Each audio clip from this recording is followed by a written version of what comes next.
Griot Audio presents an unabridged recording of God Don't Like Ugly by Mary Monroe, narrated by Denise Burse.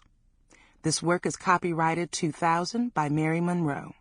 This recording is copyrighted 2001 by Recorded Books, producer and publisher of Griot Audio.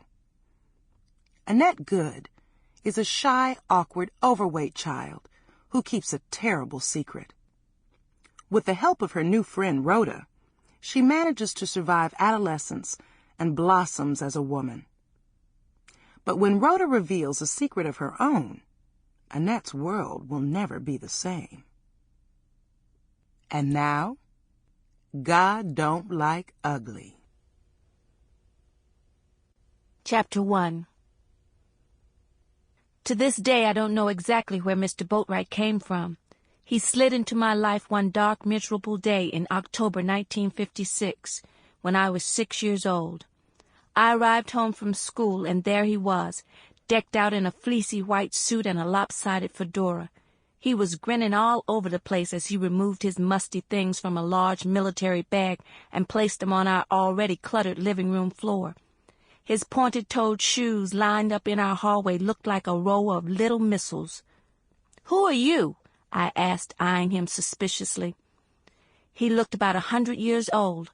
I stayed close to the door and kept my hand on the doorknob, ready to run if I had to. First, he looked me up and down, bobbing his head like a rooster. A lot of people did that the first time they saw me. I was probably the only first grader in Ohio who weighed almost as much as an adult. Subtly and for a brief moment, I suspected and hoped that he was the grandfather I had never met. He was a heavy-set man with copper-colored skin and sparkling brown eyes that looked out of place on his wide, flat, heavily lined face. His lips were thin for a black man. I looked around for Mama.